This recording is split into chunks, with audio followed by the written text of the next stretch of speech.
You're listening to the Ask Drone U podcast. You ask, we answer your drone questions. Whether you're here to turn your passion into profit or you simply fly for fun. We're a community of learners and teachers who aspire to achieve greatness. We are Drone U. Hey everyone, welcome to another fantastic freaking episode of Ask Drone U. I'm your very animated host, Mr. Paul. You can call me Mr. or Paul or a combination of the two, whatever floats your boat. Yeah, you can just call me Rob. I'm easy. Probably not as animated as Paul in case you haven't figured that out. But we do welcome you regardless. Hope you are having a great day. Hopefully it's starting to warm up wherever you are and you're getting some flying in. This is episode 760. Yeah, even if you're up north right now, you have got to get flying right now, warming up those fingers, getting ready for the summer, as a lot of the business is going to start kicking in here soon if it already hasn't. It already has for a lot of people here in California, Arizona, New Mexico, Texas, Florida. I know people who are even getting business in Wisconsin right now, even during the cold. So make sure that you are practicing. Because you want to make sure that you are prepared in case someone calls you and says, hey, I need some aerials. Yeah, and you want to be flying because we keep learning, like where you just were, and I don't know if we're going to talk about that or not, but there are just so many more opportunities than we even imagine. I agree, and I think that actually that there is, a lot of people have said, oh, the drone market is worth $82 billion, blah, blah, blah, blah. I think that was in a Forbes article, and I think Traxta actually put out the statistics on that. I'm finally coming to terms with that number because I think it is actually possible based off of even the things that I've learned. And, guys, I have been traveling significantly, really focusing on getting new classes in, but also training people in specific industries and specific verticals. And I'm learning that the opportunities in other verticals is a lot bigger than I ever really expected. And I, surveying, not surveying to build new things, not surveying for infrastructure, but surveying just for the mortgage world could have a significant impact on the industry as a whole. I mean, huge numbers. Huge numbers. And what I think about as you bring that up is that it's something we didn't know about 60 days ago. 30 days ago. So along those lines, and if you extrapolate that concept, what else do we not know about? That is the black swan. Yeah. As Chris Voss would say, it's what you don't know that you don't know. And I would say that there is so much that we still don't know that we don't know. And so the pursuit is half the fun. True. Learn new things, opens new doors. You go through that door. Learn new things, opens new doors. You get where that's going. Totally true. Other things that we missed too, I missed you, Rob. I did a couple of the last shows by myself, and I kind of felt like I was just talking to nobody. Which I know is not the case, but flying solo is not nearly as engaging or interactive, so I'm glad to be back with you. I've come to really appreciate this time. Me too. It's fun. It is fun. It's fun. I really like it too. And guys, we appreciate you being here and listening to us. If you could do us a favor, give us some social currency. Maybe leave a review on iTunes. We've been getting a lot more reviews, and I really, really appreciate that. We do read each and every one of them. Also, if you'd like to become a member, good news. There's a new class coming out next week. It'll be available Monday. It's Editing with Final Cut Pro.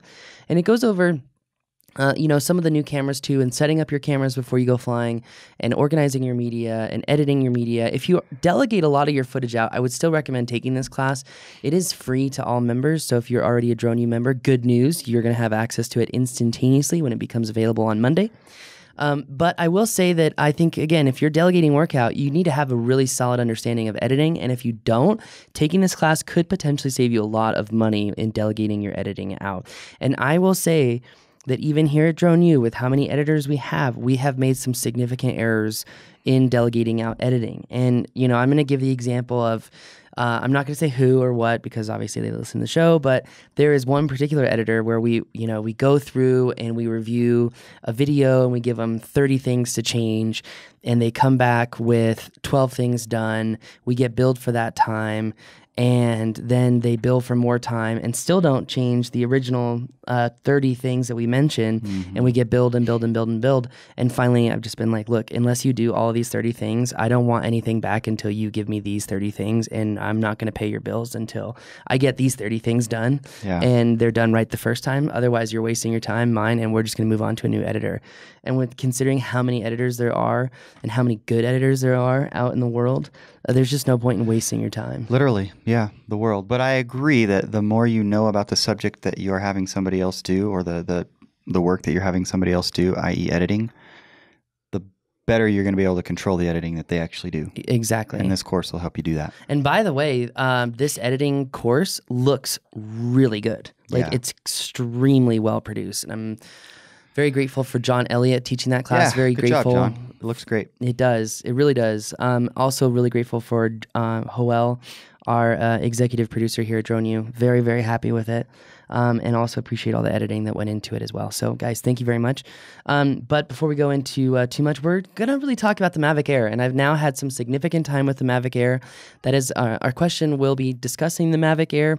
But I do just want to preface everything with, we're coming out with a review. I don't, I've kind of gotten over the whole try to push out a review in the first week, because you can't give people good information. You can get them technical information, right? Maybe a comparison. Here's opening the box. Yeah. Like here's the man purse that comes with the Mavic Air. Or compare cameras and those kinds of things. Yeah. Which in all honesty though, I will say when I was flying in Florida this last week with the Mavic Air, I realized that the way the sensor interprets colors, especially blues, is completely different than a Phantom 4 Pro. And honestly, because of that, I'm glad that the company bought the Mavic Air and not me, because if it were me, I'd be returning it right now. Interesting. And I'll go over why. Yeah, let's hear about that. So, ready for the question? I'm ready. Let's play it. Yeah. Oh, you know what? This question today is sponsored by our friends at Colorado Drone Chargers.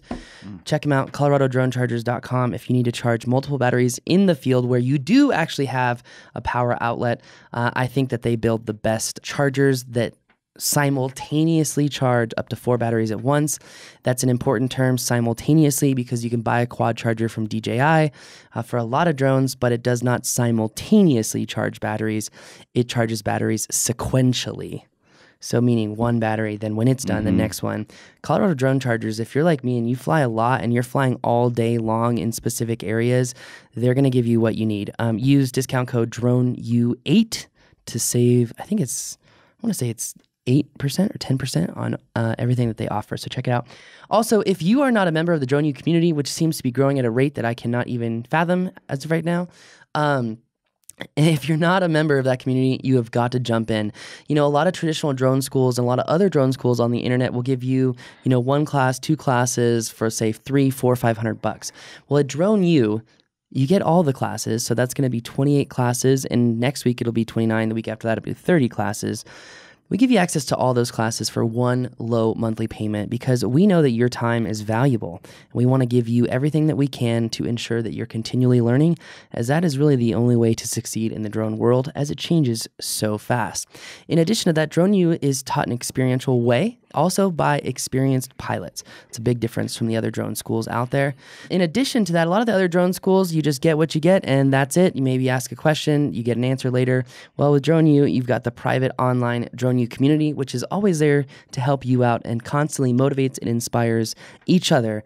And it's one thing, you just told me a testimonial like 20 minutes ago where a guy's like, I just absolutely love being a part of this community. Yeah. It's that camaraderie. Quote unquote. Yeah, it's that camaraderie that really is why I'm just so grateful to be a part of Drone U myself, and I know these guys are as well. If you want to check it out, just go to droneu.education. That's droneu.education. Hey guys, Kevin here from Minnesota. I was just wondering if you guys had any insight or what your thoughts are on the new Mavic Air. Anyway, I love the show. Thanks guys, bye. All right, thank you for the question. First of all, appreciate that. Up Minnesota. Maybe it's starting to get a little warmer up there. Maybe not. I don't know if you can I hear fly it's kind of bipolar. Yeah. I have a friend who I follow on Instagram, and one day it's 40 or 50 degrees. The next day it's -5. So. Well, and we're a little bipolar here as well, but the extremes are not nearly as, there's not as much of a gap. So the whole low teens and minuses, no thank you. I will say in the last 5 years, I think a lot more places have become bipolar in weather. I hear a lot more people being like, "Oh, well, it's going to change in an hour, so don't worry, it's Baltimore." I'm like, "What? It's Baltimore. It's pretty consistent terrain Gray here in the winter and weather for like hundreds of miles." Yeah, So, that's funny. anyway. I don't know. We'd have to look at the stats if someone is so inclined. True. But I will say, in regards to the Mavic Air, we made a little deal here at Drone U. We were going to buy the Mavic Air. We're going to do a review on it and have a class on it and all that, which is typically what we do with new drones. And Rob said, well, I'll make you a deal. I get to keep the Mavic Air. I'm going to fly the Mavic Air. I'm going to get better at flying. I'm not flying enough. It's so true. You do your thing, take it around with you, get to know it, and then I'm taking it over.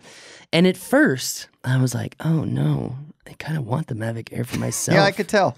I'm a little selfish bastard. I was thinking about this, Paul. As I see pictures and video of you flying the Air in Florida, I'm thinking, okay, cool. He's learning more about it. And then I'm thinking, he's going to want to keep that bastard. and then I start thinking, I'm going to count the number of drones that Paul has. And I'm not going to list them now. We're like it a would little bore 11 you. right now. And I'm going to count how many drones Rob has. 0. If you couldn't see the 0 on his fist on the video A finger version. didn't pop up. Anyways, no. but- I really am excited to start flying it and just for, whatever, say what you will, for it to be mine, and I can just take it everywhere I go and actually get good at flying. Well, you know what, Rob? I think for a beginner like yourself, it's a great drone for that. Good. And I'm going to say that I am no longer excited to keep the Mavic Air, but I'm glad that you are. Suits me. I'm glad to hear that, actually. All right, so let's talk about the Mavic Air. The Mavic Air is DJI's most recent drone that they unleashed. I think a lot of people thought the Mavic Air would be replacing the Mavic Pro, and I think that could be further from the truth. I think the Mavic Air, a lot like the MacBook Air, is in its own category of drones. I think that what DJI is trying to do is provide something that the average photographer can just go pick up. They can travel with it just about anywhere, not get any questions from anyone. It's something that's clandestine. I mean, you can really... I was literally flying 20 feet from people and they couldn't even hear it. I mean, like, I was watching for their reactions through my camera lens, and they didn't even hear it. Huh, interesting. So it's definitely it's a good drone for travel. It's extremely flexible. If I were you, the only thing that I would get is the Fly More combo if you do end up picking one up. But for serious pilots like myself, the Mavic Pro is still a much better option. In addition to that, we're expecting to see a Mavic Pro 2 here by the end of April. So I would say... if you're thinking about getting a Mavic Air and you're an advanced pilot, I'm going to give you some reasons as to question that. If you're an intermediate to beginning pilot and you really just want a Mavic Air to travel around and get some shots where it's difficult to get to, or you just want something light, something easy, something clandestine, this is definitely the drone for you. So let's talk about pros really quick. Pros. Number one, the pros are, again, easy to travel. It's got fixed props. They're not folding props, so you do get some really good flight characteristics out of it. In fact, I think it's a little bit faster than the Mavic Pro, but don't be confused with the speed of the Mavic Air and the maneuverability of the Mavic Air, because it is not nearly as maneuverable as the Mavic Pro. The Mavic Pro can give you good banking turns and give you smooth footage in those banking turns. The Mavic Air, for whatever reason, seems to overcalculate the yaw, oftentimes ruining shots. Another pro about the Mavic Air is that for me, I haven't really gotten over, I think, like 13 or 14 minutes of flight time ever with it. I am a very aggressive pilot. I do like to just fly around and goof off. Which is kind of what it's for in many respects. True. Yeah. And, it's really good for that. The batteries click in. They're very, very simple to charge. They're very easy to travel with. The entire Mavic Air actually fits into this little purse, I call it, or a man purse. Yeah. Cute little thing with a nice shoulder strap. Yeah. I mean, it is literally a purse. It's probably 10 inches long, 8 inches high, 4 inches wide, and you can fit the controller, the charger, 3 batteries, and the bird itself in there. It's got extra little pockets for your local law enforcement cards that you want to give out to law enforcement when they try to educate you on drone rules. It's straight from the FAA. I should actually get that out and put it on the Drone Pilot Field Kit or the Advocacy Kit, because I think that could be some really valuable information for all pilots out there. People would love that. So just quick recap on Pros. It's got a good battery life. It is very flexible, very nimble. It is able to travel quite quickly, quite fast. And it does have an internal SSD so that you can actually record up to 8 gigs. Now they market 8 gigs, but it's actually 8.5 gigs. So I thought you were going to say less than that. No, which is normal because most Windows machines say that they have a capacity of say 128 gigs and it's actually like 126. DJI under promise, over delivered. So that's kind of cool. That's unusual. Definitely unusual. Cool. Additional things that the Mavic Air does have remote ID already built into it. So when the remote ID system comes, you will be compliant.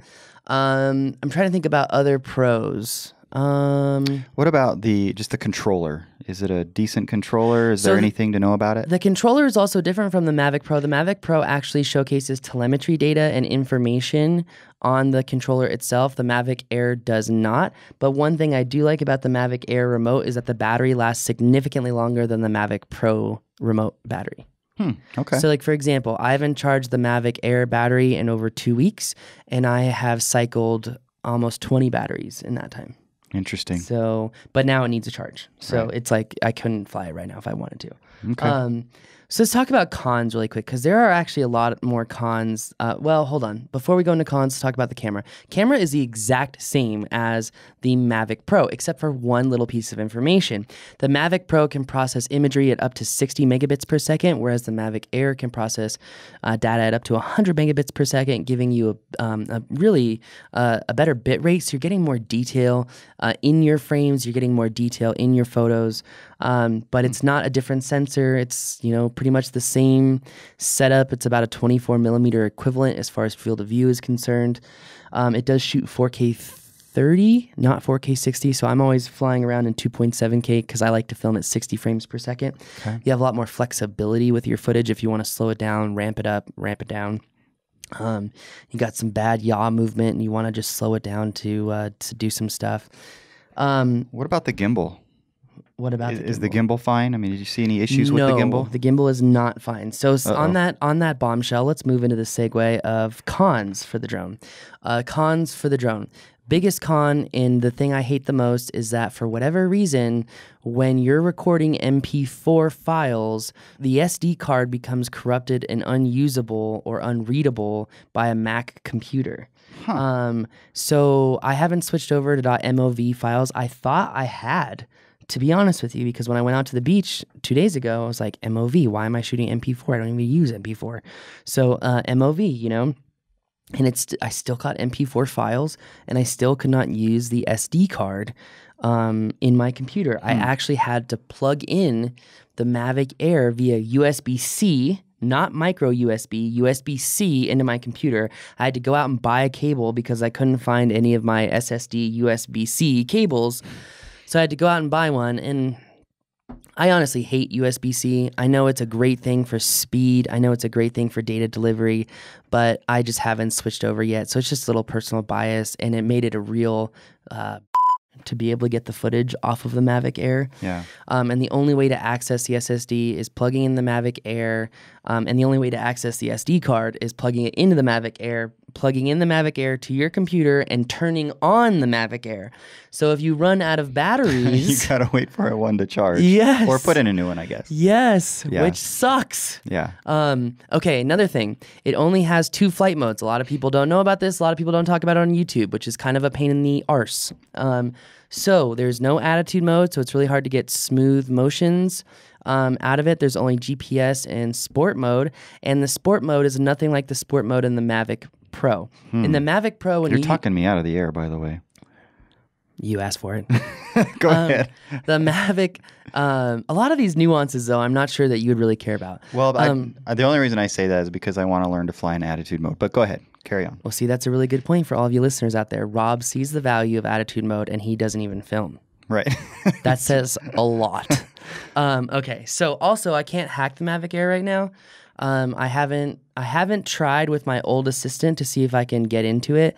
but I don't think I can, and the hacking group doesn't have a mod for it out yet. So I can't get attitude mode on my Mavic Air just yet. But when we're flying in sport mode, what I hate, absolutely hate about the Mavic Air is that if I ever need to go fast, because I can't go in and change the parameters of the Mavic Air to change the GPS speed. So if I'm trying to go faster and I'm in sport mode, anytime I go like even beyond half stick on the pitch, so trying to move forward, the gimbal automatically articulates down 30 degrees. So it moves the gimbal down no matter what, 30 degrees, so it doesn't hit the top of the gimbal bay in the drone itself. So that's not a setting. No. Ugh. So if you try to move forward to like follow a bird or like follow something or follow someone running or a biker or whatever, your gimbal, when it's pointed straight forward, is going to automatically articulate down 30 degrees no matter what you do, and it's going to happen every single time you do it. In addition to that, when you fly the Mavic Air and you go into a full reverse pitch, it does the exact same thing. So it moves the gimbal automatically without you touching the gimbal tilt. All right, now let's go into a couple other features. So the SD... That could be problematic. I mean, obviously. Yeah. That's not good. Okay. Yeah. There are filters out for the Mavic Air, but with the existing gimbal clamp, I cannot leave the filter on the drone because like with the Mavic Pro, I just have an ND8 like permanently affixed to it because whenever I'm filming, I typically need one because I'm outside. It's typically sunny in the south. ND8, honestly, is sometimes not even enough in all actuality. But with the existing gimbal clamp, I can leave the ND filter on there. I cannot do that with the Mavic Air. Bummer. So it's a little bit more inconvenient. Yeah. Well, what else was I going to say? The images out of the Mavic Air 2, something weird is going on with the images because when I took stacked images and put them all together in Lightroom, I have these really, really weird white blurs in the sky. So I'm not even able to take stacked images and process them in the normal process I use. I'm having to take just one image of raw and edit those and make it look good. Very interesting, which is more work. But also that only has to do with images that have sky in them. For whatever reason, like with that dock picture I showed you, I didn't have that problem. That was a stacked image.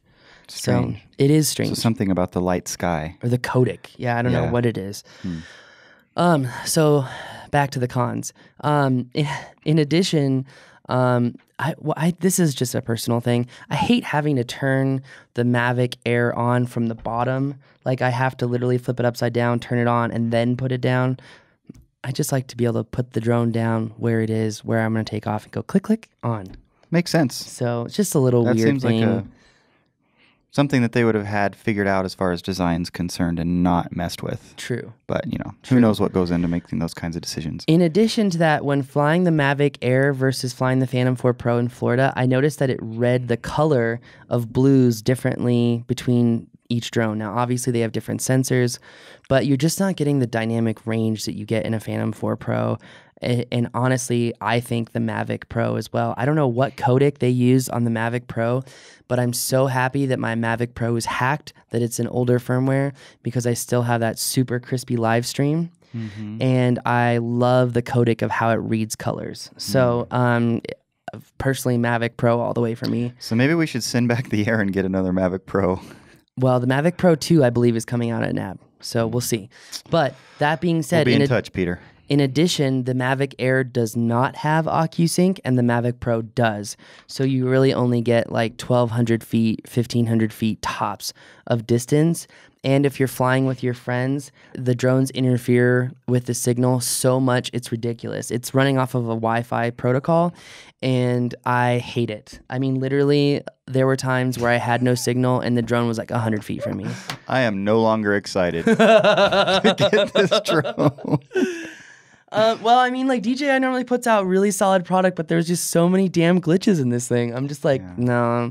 If you need to fly somewhere and be quiet and not be seen and get footage because for whatever reason, this is the drone for you. Yeah. But if you want quality footage and you don't need to be quiet, the Mavic Pro is still the way to go. Well, and I'm just sitting here thinking we still spent $1,000 on this thing. So and it's not worth that. It's not cheap. Yeah, it's not worth that at all. It's worth 500, like what a Spark is worth.